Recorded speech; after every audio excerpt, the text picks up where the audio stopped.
Hello, I'm David Chaston, standing in for Bernard Hickey today with 90 at 9, brought to you in association with the Bank of New Zealand.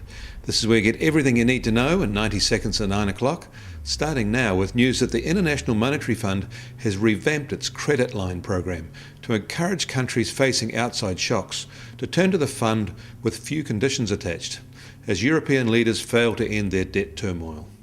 The changes, which enable countries that pre-qualify to request IMF funds without having to make as many policy changes as with traditional loans. They come as Europe's crisis threatens to spread to Spain and France. The IMF is co-financing bailouts in Greece, Portugal and Ireland and is preparing to send a team to Italy for an unprecedented audit of that country's efforts to cut its debt.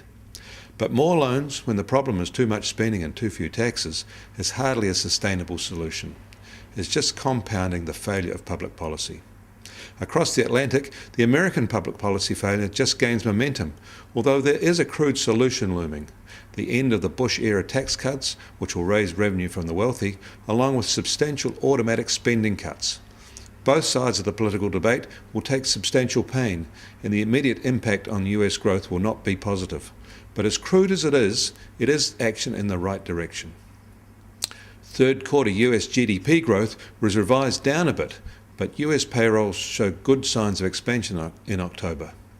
Closer to home, the Australian Parliament looks set to pass its mine tax legislation, but just at a time when demand for iron ore seems to be past its peak. Prices are falling and mining activity slowing sharply as demand from China weakens. Despite all this uncertainty, gold has made only a small recovery after its steep fall a few days ago. The New Zealand dollar is trading pretty much unchanged overnight. And as our election looms, don't forget to check all the detailed policy comparisons we have on the site. 85 separate areas are covered, so we're sure to have ones that you're interested in.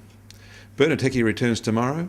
I'm David Chaston, and that was 90 at 9, brought to you in association with the Bank of New Zealand.